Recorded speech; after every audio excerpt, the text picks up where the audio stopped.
So welcome back to FinTech Festival India's digital mega experience, everyone.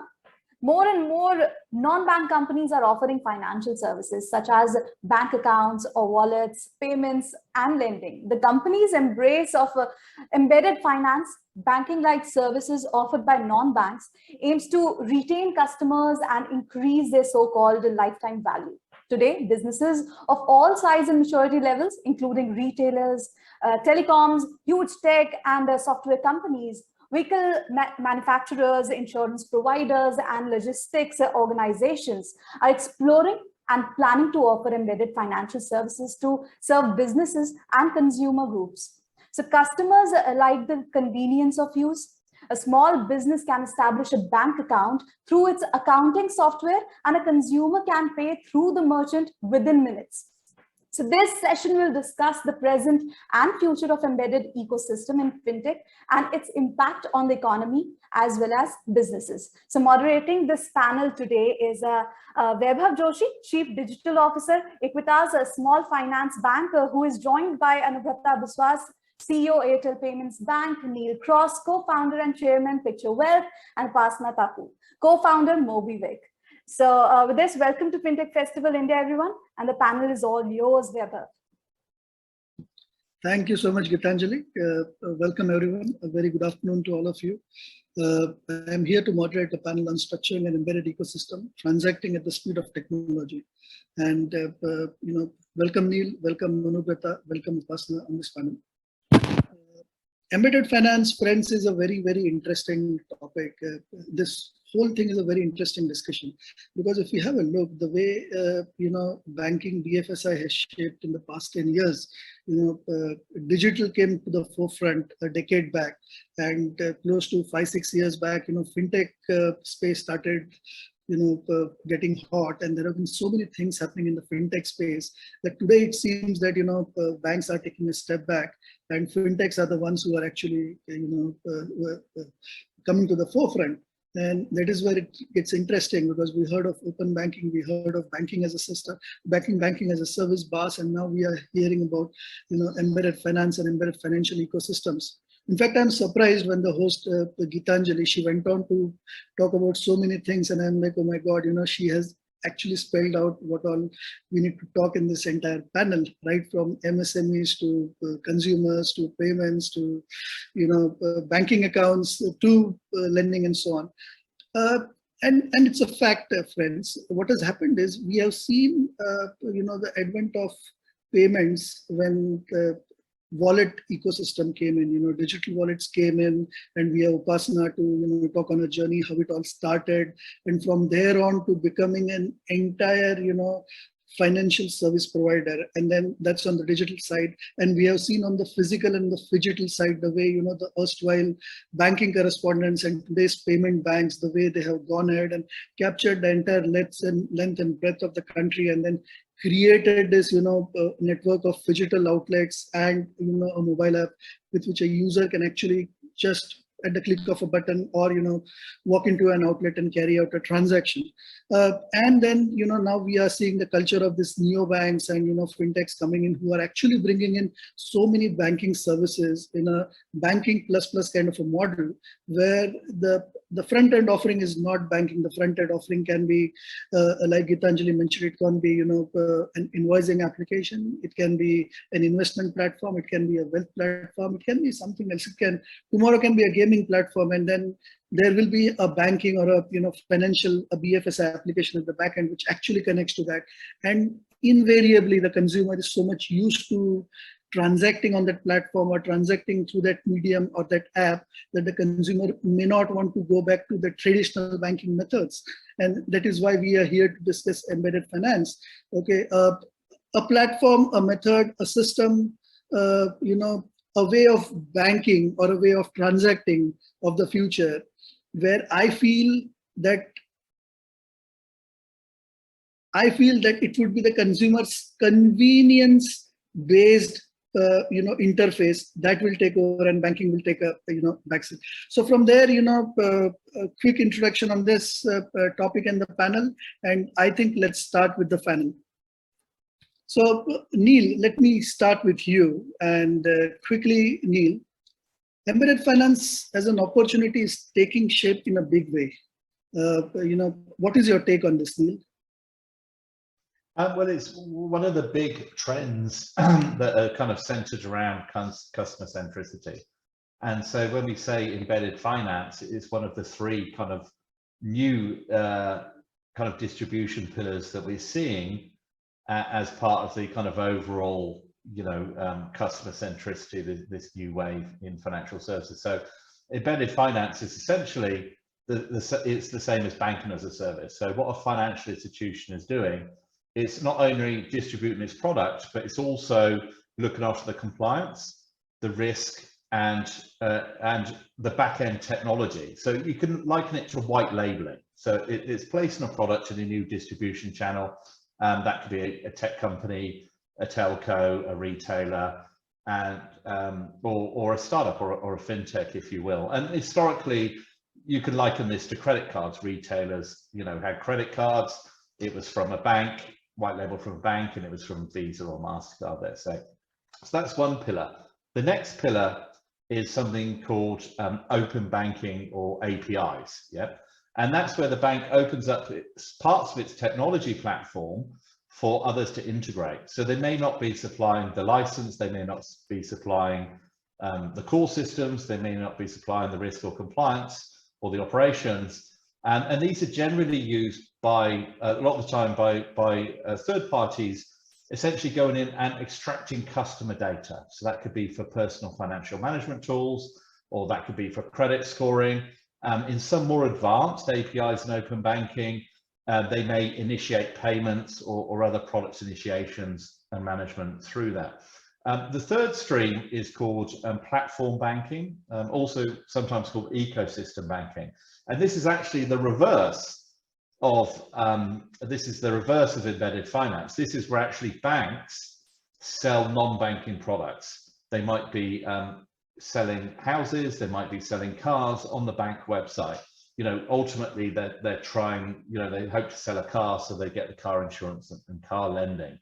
And so these are where embedded finance fits. It is one of the three kind of pillars of embedded finance. Is banking as a service, essentially white labeling products and services. The bank manages the license, the compliance, the operations, the tech, and the risk.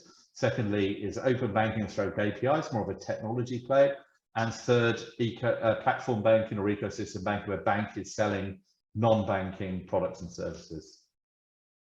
Thank you so much, Neal, and fairly interesting points, because from what you bring into the table, the white label aspect, I see that happening in today's industry. See, today what is happening is, while on one end, banks are trying to create these kind of applications where they can go ahead and try to make themselves as agile as a fintech, be nimble-footed and go out and acquire a customer in the simplest possible manner. At the same time, there are these fintechs who also act as technology service providers, who become a white label service provider to the bank, and then banks end up using those applications on a white label model. And then there is also a third category, Neal, to add on top of what you said, where there are fintechs who have created their own applications, and then banks are white labeling their services on a marketplace or a platform model to this fintechs, and then they are going in and acquiring the customers. Extremely interesting take, Neal. Thanks for that. Extremely interesting take. Let me move over to Upasana. Upasana, there are micro opportunities such as payments, lending, insurance, wealth management, and other services which are coming up in this space. And I'm coming from the fact that Mobikwik actually started as a wallet, and today I see Mobikwik maybe as a super app. Maybe I see it as a alternate for a bank. Maybe I see it as a use case based app for certain categories. So what is your take on this micro opportunities that are coming up in this space, Upasana? Yeah, thanks for bringing me in on this, Vaibhav. So I think firstly, we are all here as part of the FinTech Festival. So I think the first and sort of most common point here to keep in mind is that digital has really started kicking off in India in the last decade. I still remember when we got started, the number of Indians that were paying digitally, I think that number was in the range of 10 million or thereabouts. And today we have 250 million plus Indians transacting digitally. And I guess research reports are indicating that in the next 5 years, this number will be trending upwards of 700 million. So now after that, if we look at credit, I think the penetration rates are still in the range of 3.5% or thereabouts, with about 35 million Indians having a credit card or a daily life credit product. Insurance has gone up slightly during the COVID time frame, but even then it still hovers in the 3% range. So all financial services in India are severely underpenetrated. And what the point I'm trying to get to is that to get all these people, sort of a billion people, into the ambit of financial services is going to be on the rails of digital. I think that's a given at this point. And so if you think about it, people are employing different strategies as to how to get the user in and what kind of services can they be, brought on. I think the platform play or the embedded finance play that we're talking about, I think it merely streams from there. Like before, I guess banks used to bring the user into the branch and get them to open a savings or checking account and then start cross-selling them all the financial products that they would need in their life journey. I think the paradigm shift for India is going to be that, users are going to latch on to digital platforms via daily life payments. And then on top of that, how you layer in and provide credit services to the user.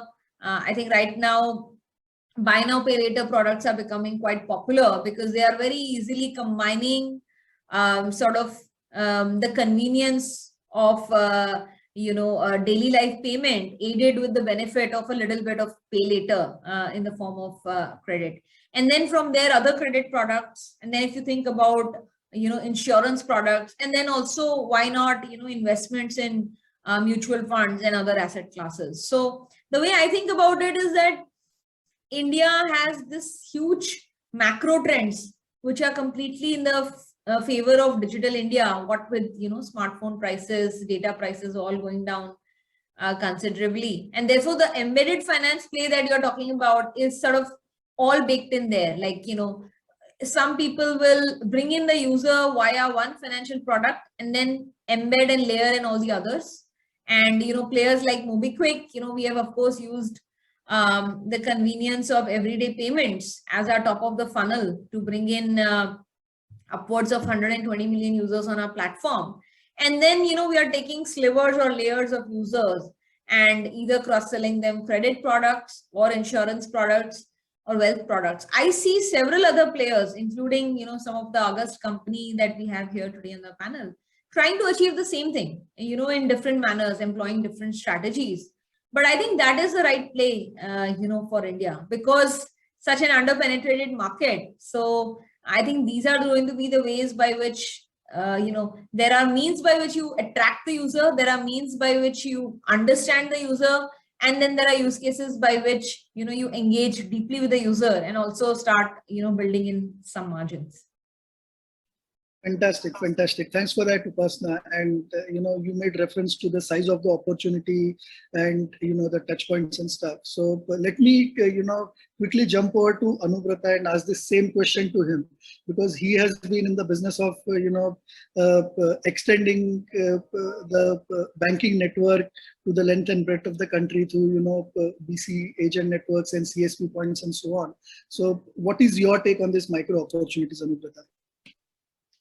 So firstly, Vaibhav, I think a great conversation, and I must comment out on what you sort of mentioned and what Upasana mentioned, and maybe add a slightly additional layer on top rather than repeating stuff. Firstly, you mentioned this open banking, BaaS, and then embedded finance. If you really see what has happened in the course of the last 2 decades on this, it's really been that open banking and BaaS have been banks enabling services through use of APIs, right? But the locus of control or the locus of power has been very much with the bank as the owner of the customer. What has happened in embedded finance is actually that the locus of control has moved to the company controlling the consumer. Yeah, so Amazon, for example, could offer a fantastic embedded finance service by consuming APIs from various banks. This is a very vital difference because I want to build on what Upasana was saying in terms of penetration of various markets. The crude fact or the core fact of the matter is that India is underpenetrated because of the customer and the costs required to serve that customer. So I'll give you a staggering sense of the size of the problem. India's got broadly 150,000 branches to serve 1.3 billion people. And that's how banking over the last 100 years in the country has evolved. And the average cost of serving a retail customer in the country is 4,000 rupees. And you've got 500 million people there who are unable to generate that sort of income for banks. So embedded finance is the only way to go, because that's what allows you really to drive down cost to serve by partnering with consumer facing companies and offering a low cost of customer acquisition. And ultimately, both Upasana and I are fundamentally in the same business. One has a banking license, potentially the other does not at this point in time. But there are only two problems: cost of customer acquisition and LTV of the customer. If there is a really good thesis for driving down cost of customer acquisition through embedded finance, then that business model will work. Now let me apply this to what is happening in the payment bank. We are powering two powerful consumer businesses today. One is an embedded finance play in the Airtel app. Just to give you a sense of the scale, that has around 80 million monthly active users. And the bank powers through a set of APIs various financial services, including payments, savings, investments, and credit.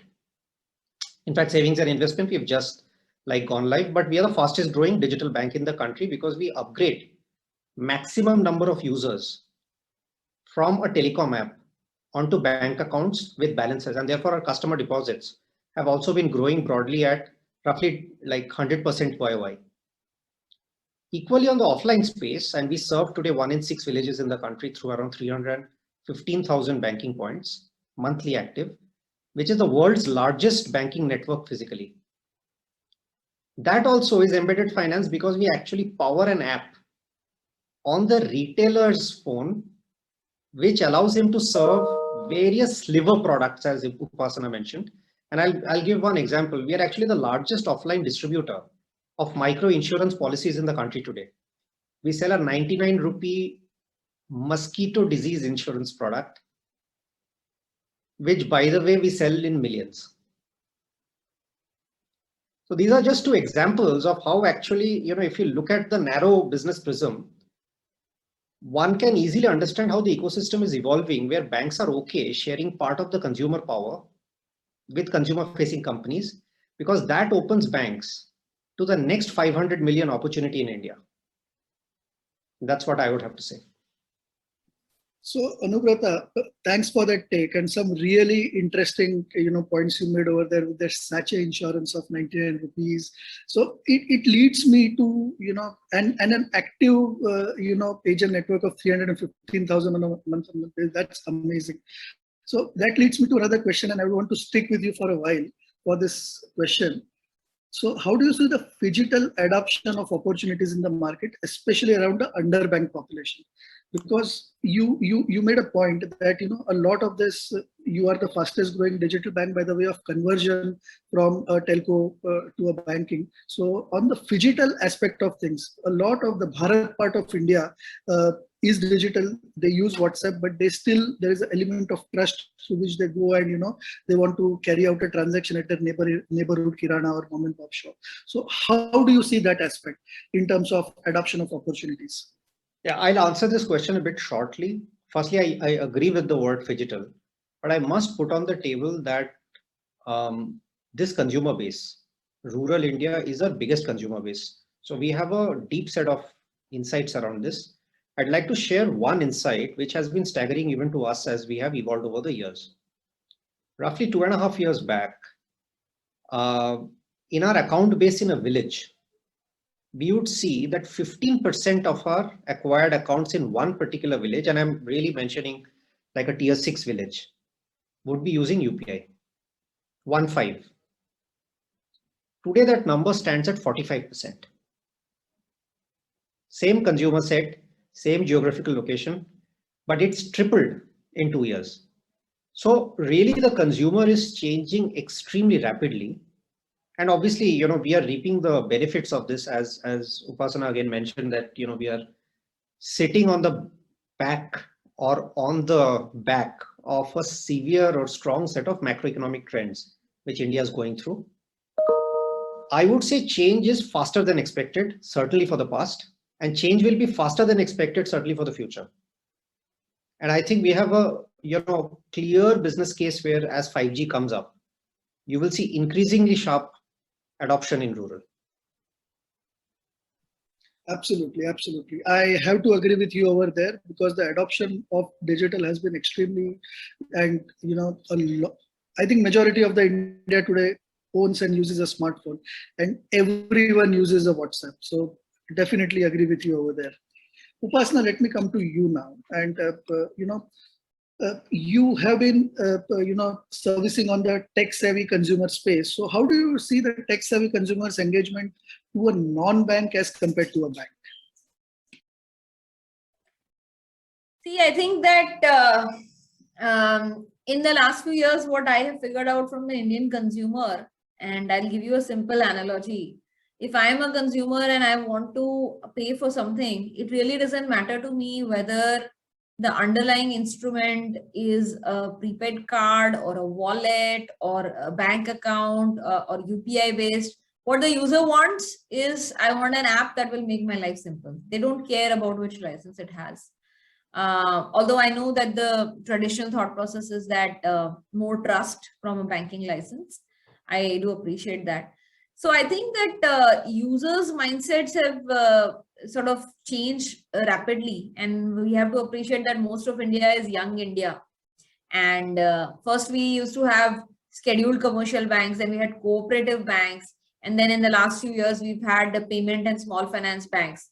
I think that newer licenses will also, evolve. And I think very recently we saw a concept paper from Niti Aayog talking about a digital bank only license, very much like how the global open banks have come through without any requirement of branches, etc. So while from a regulatory and a industry perspective, I think it will be yet another step in the right direction should India start creating those type of license frameworks.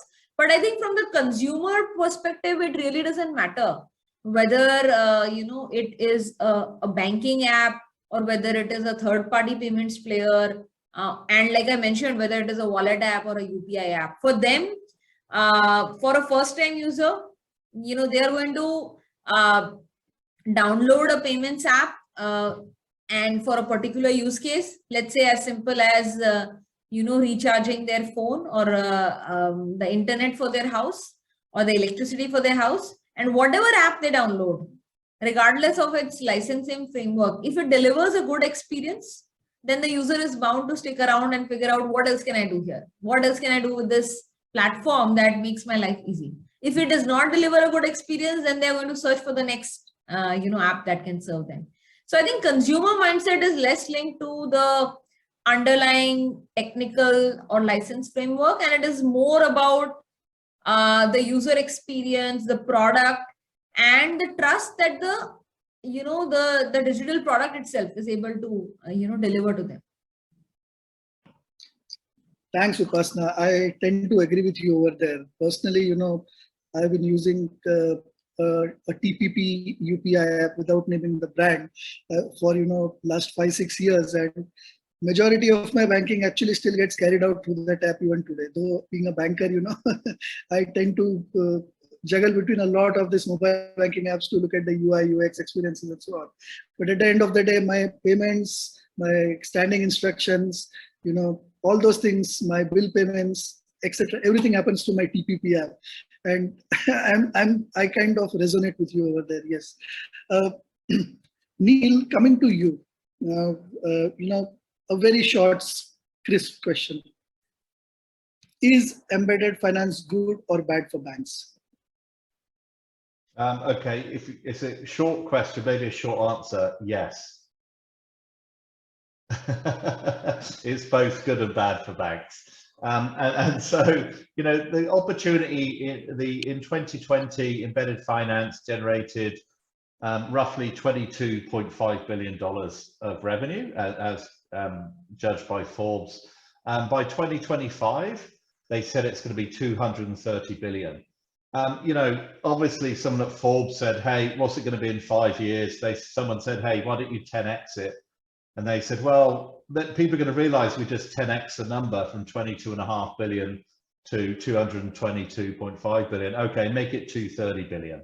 But we know this thing's growing, yeah, we know it's getting huge. So is it good or bad for banks? In the short term, for banks that are on the front foot, for the ones who've built out their open banking, the ones have solved their kind of distributed compliance and white labeling their products and services, already engaged in the space, absolutely, it's good for them. You know, you've gone from your standard distribution channels of IVR, you know, branch, web, digital, etc., and now you've got an opportunity of thousands of new channels. Yeah, you can be inside, you know, people's accounting software. You can be inside shops. You can be inside telcos. You can be inside startups. You know, you've got all these plethora of new channels to distribute your product through, and of course, your cost of sale has dropped. Yeah, and so that's a wonderful advantage of this as well. Your operational cost is a lot lower. Admittedly, you know, you're going to have to share that revenue with your partner, but still it should be a very profitable business in the short term.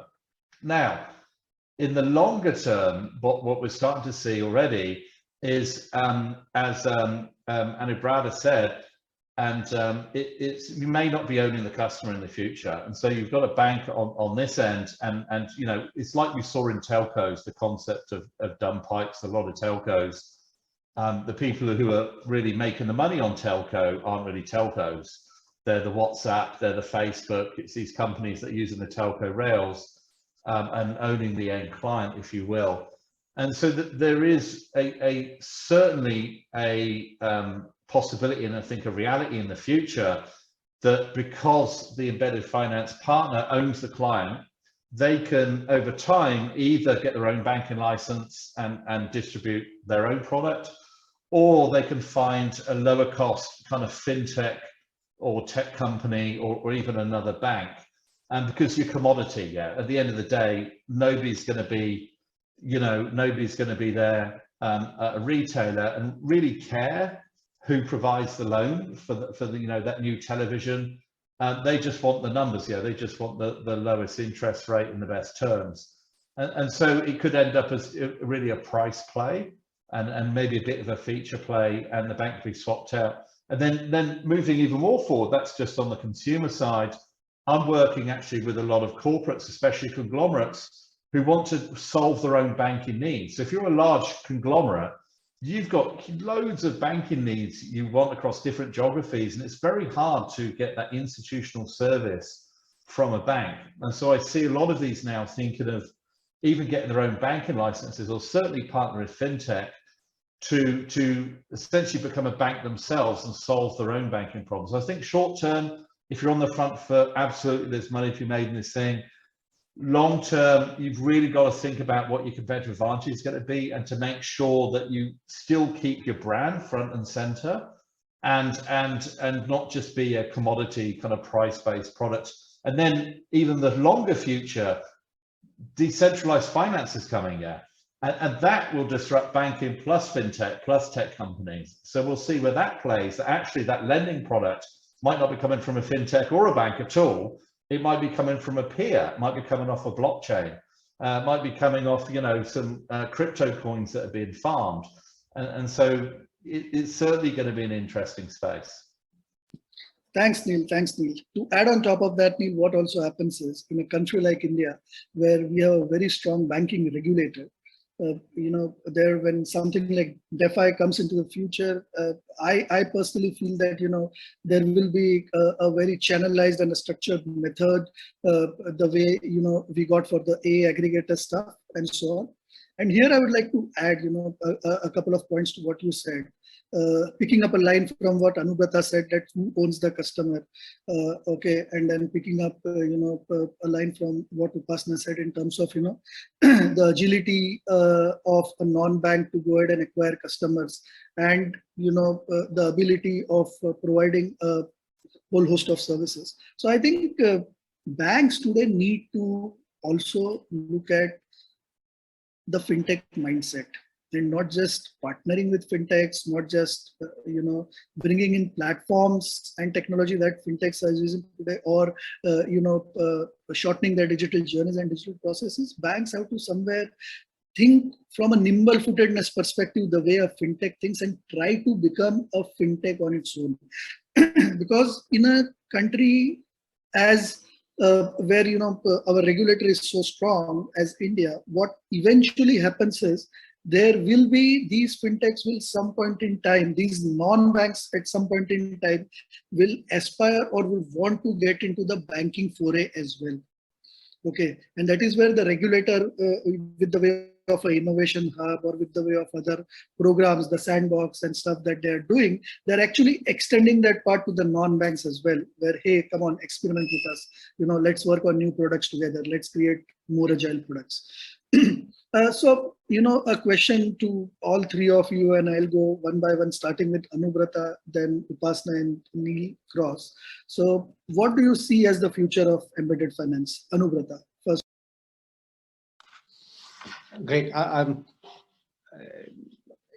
gave it a think while all of you guys were sort of outlining, a core set of arguments. But, if you break it into two broad streams, one stream is what I would call high value at or high margin at relatively small ticket sizes, small wealth management products, small insurance products. There, I would say the case for embedded finance remains quite strong, with a clear play for fintechs with APIs to make a I would say a killing. There is a bigger category underlying this, which is the second track, which is what I would call low margin, high value. And I think there are a couple of things which one has to keep in mind, which needs to happen in the ecosystem globally. And we are seeing this playing out in India today. Let's take a payment transaction. There's two broad things which one has to take into account for a good embedded finance play. One is the cost of that transaction, and the second is the speed of that transaction. And I want to build on the theme of the presentation or the summit itself, which is transactions at the speed of technology. Frankly, that headline was a little mystifying to me, because I really didn't understand what transacting at the speed of technology means. But suppose we replace technology with at the speed of thought, then you need a solid public infrastructure which is able to enable real-time settlement in a very credible, scalable fashion. India is the only country in the world which has been able to execute this well, and therefore India has the license to say that it can move to the next wave of embedded finance, which is how do you bring down the cost of transactions. And let me give you a sense here. Right now, Airtel Payments Bank is on an annualized basis processing around 1.3, 1.4 billion transactions. The cost is now per transaction less than a rupee. For embedded finance to really work effectively, it needs to again shift by a multiple of 10. So the cost has to move down to actually sub 10 paisa, and even in some cases less than a paisa, for real embedded finance play at very low margin, high volume. So if we see India as an ecosystem, I believe it's ripe for this play, because it's got the public infrastructure, it's got the scale, and it's got players such as Upasana and ourselves who are participating in it and driving down the cost per transactions. And therefore, I think I'm quite bullish and hopeful on a very vibrant country. Thank you. Thank you, Anubrata. Great answer there. Some great points. Upasana, over to you. Would you like to add something on that? Yeah, so I think, taking on from where, Anubrata was talking about bringing the cost of transaction processing down, and how can the real reason why, most of India is not well served on financial products is because of the ticket size, as he mentioned. I think another additional point I will bring in on this area is that, see, India is now mostly banked. A very large number of people have bank accounts. But I think in terms of great service and access to all financial products, I think that is limited to perhaps the top 100 million Indians in terms of earning potential, economic power, who are, well catered to by the private banks of the country.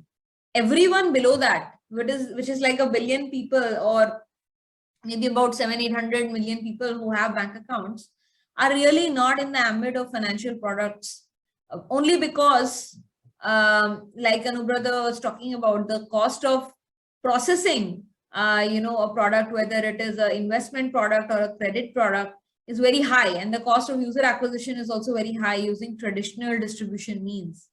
Which is why, I was making the case that India is bound to go in the digital order, because if one is able to build a platform where cost of user acquisition trends to close to zero, as we have seen several large platforms emerge in the country, and even now it is early days, right? Because from 250 million digitally paying users, we have to evolve to 700-800 million people paying digitally.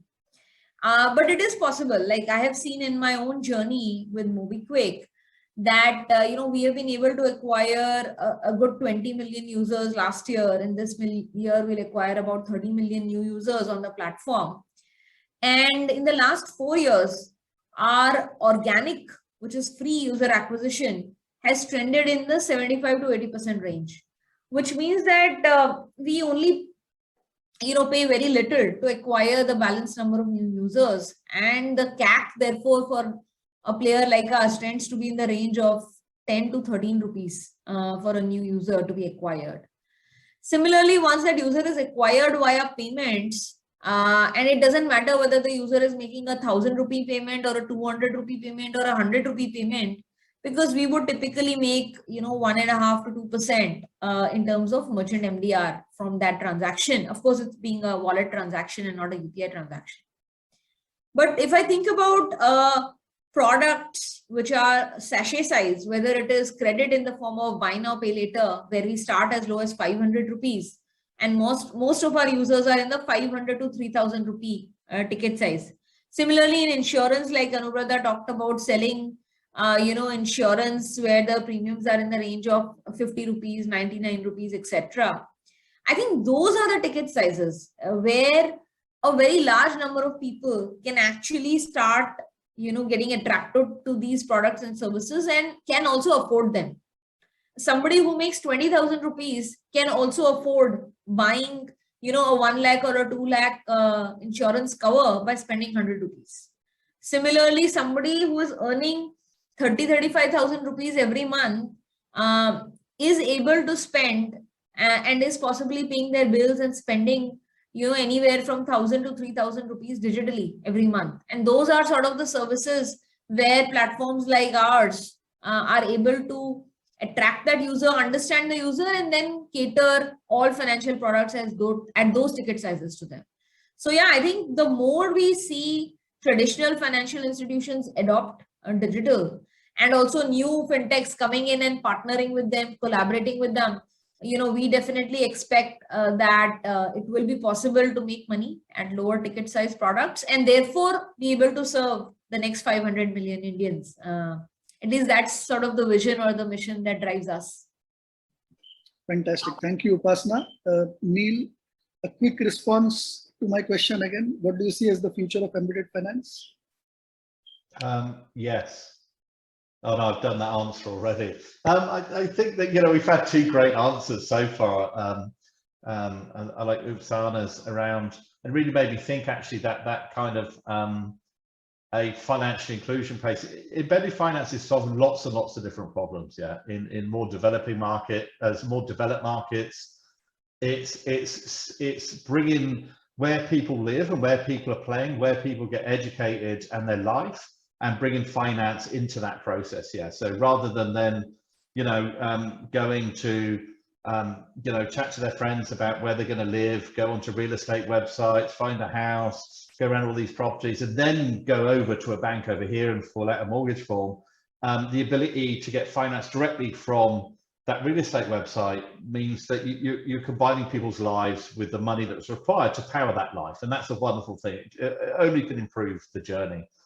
In more developing countries, it is solving that space that traditionally has been solved by kind of NGOs trying to solve that problem, microfinance and multi-finance, and bringing, the scale of large finance systems down to the micro, and being able to get, those 500 million Indians, for example, onto the financial system, things like the India stack, that, the wonderful India stack, like world class. I mean, actually way beyond any other country. I'll just sort of point that out, is miles beyond any other country in its capability. And so for me, it's really about putting nearly everything we do in our life, right or wrong, we require a financial instrument for it. And that's why I love embedded finance, because it really puts that financial instrument right inside that journey and that thing that people are trying to achieve in their life, the problem they're trying to solve.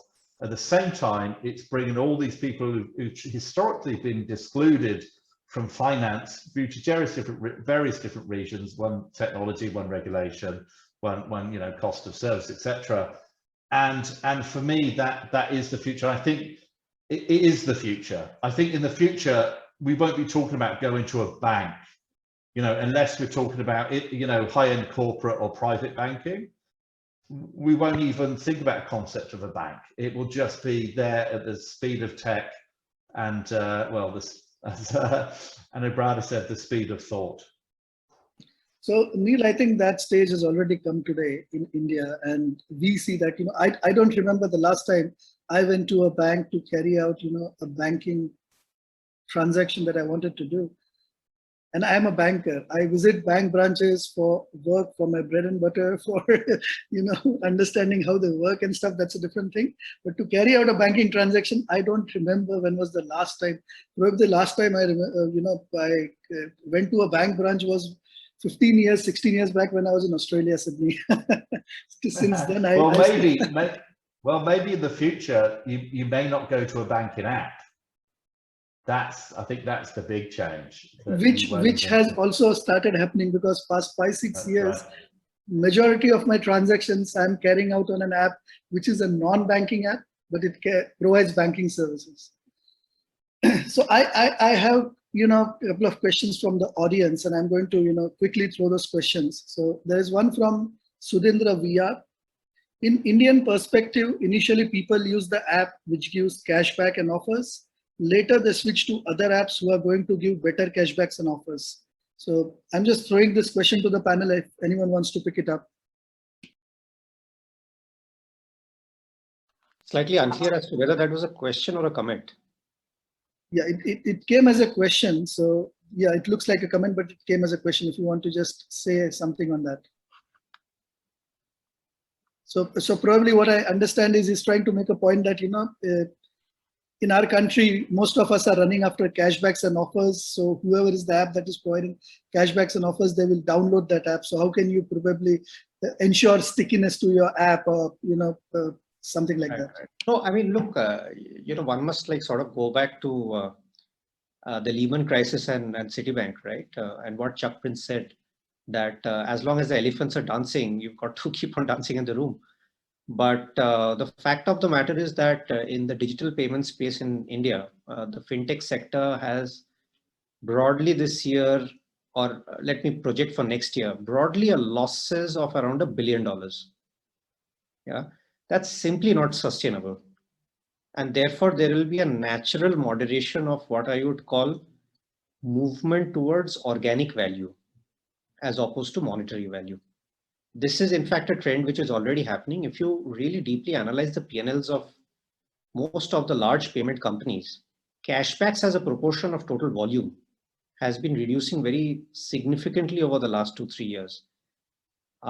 Equally, if you look at the last I would say 18 months, broadly 25 to 30 million new digital payment users have got added. And a lot of them have been organic and non-cashback driven.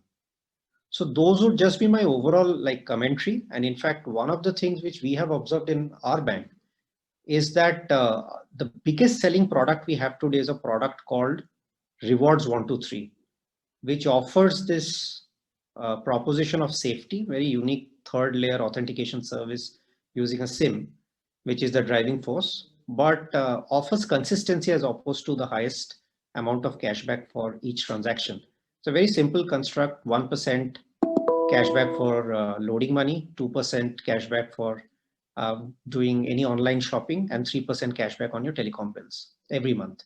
And you basically pay a flat fee upfront. You've got 250,000 users on that with very, very high revenues per user and usage. So that's just really I would say a macro perspective and also a company perspective on cashbacks. Thank you, Anubrata. I would like to add to what you said is that, and I'm responding to the gentleman who asked the question. See, cashbacks and rewards may be a way to entice a user to actually start transacting on your app, but eventually it is going to be the convenience, the user experience, and the quality of the product that you are providing that will make him stick to that particular app. And a lot of the users in the country today, whether it's on the payment side or on the neo banking side, they stick to a particular app because of the convenience that it offers, the simplicity with which the transaction is carried out. We have 2 more questions, and I'm quickly going to throw it to the 3 of you, and any one of you can pick it up. Should building a user base precede the goal of building a super app, or vice versa for small businesses? I repeat it, should building a user base precede the goal of building a super app, or vice versa for small businesses?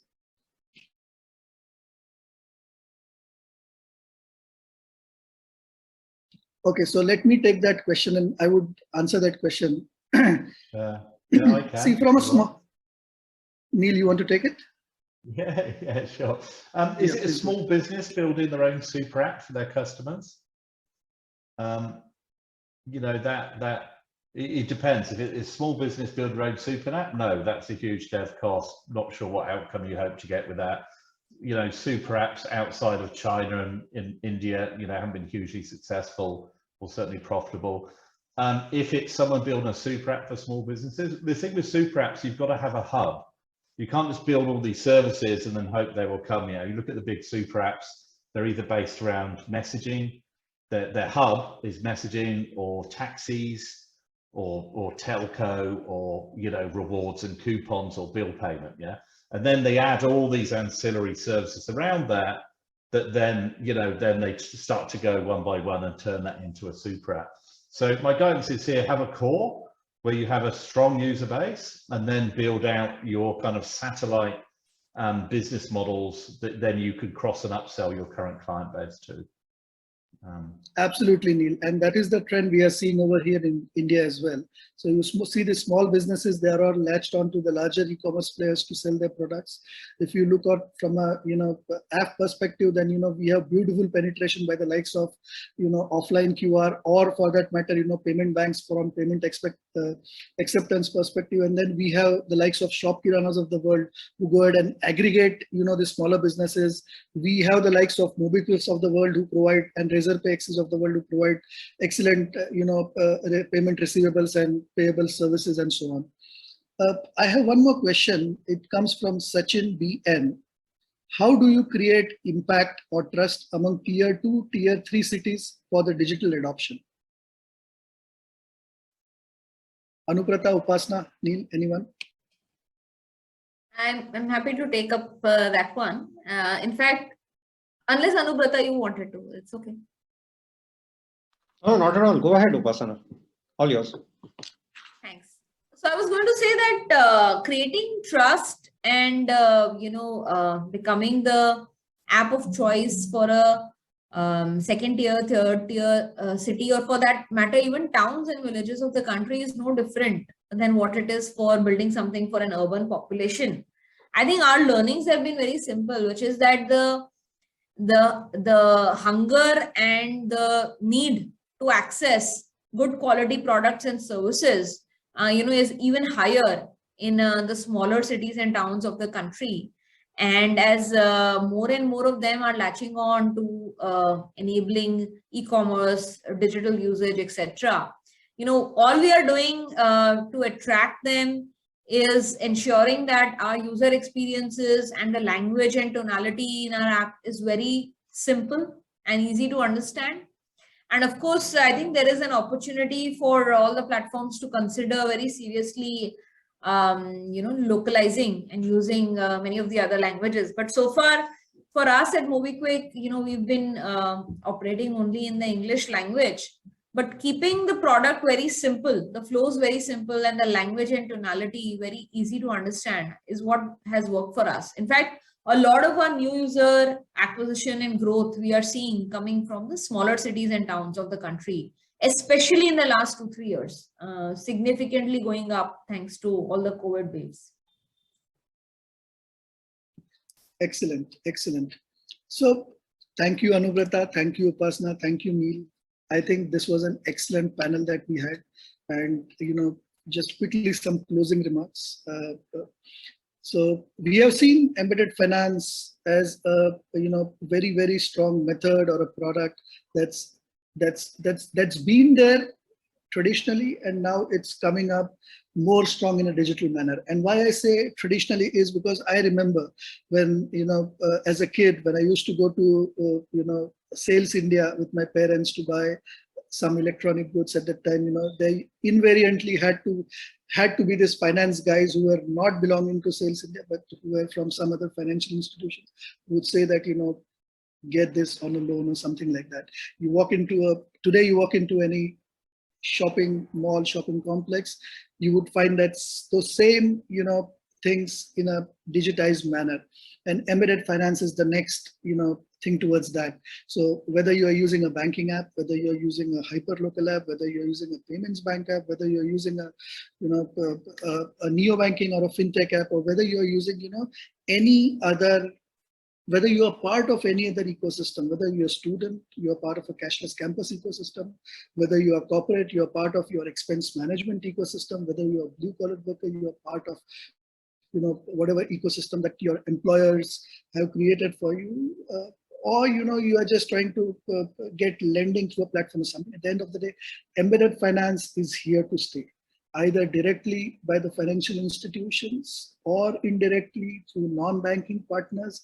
At the end of the day, it is the user convenience that takes precedence, and the service providers will have to adjust accordingly.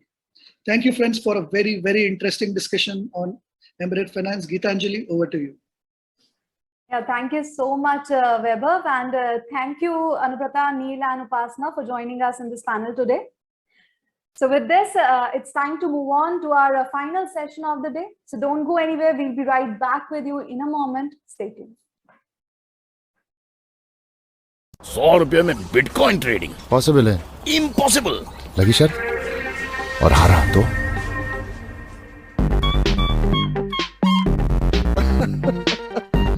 It's possible on CoinSwitch Kuber. Download करो और bitcoin में trading start. CoinSwitch Kuber, सिक्का चमकेगा। Cryptocurrency is an unregulated digital asset, not a legal tender, and subject to market risks and price fluctuation risks. Where there is life, there is hope, there is meaning. But life has its downs as much as its ups. Life is about challenges. Life is about opportunities. Time for joy, time for celebration, and time to introspect. Thankfully, in every one of life's moments, and even beyond life itself, there's LIC. Where there is life, there's always LIC. Zindagi ke saath bhi, zindagi ke baad bhi.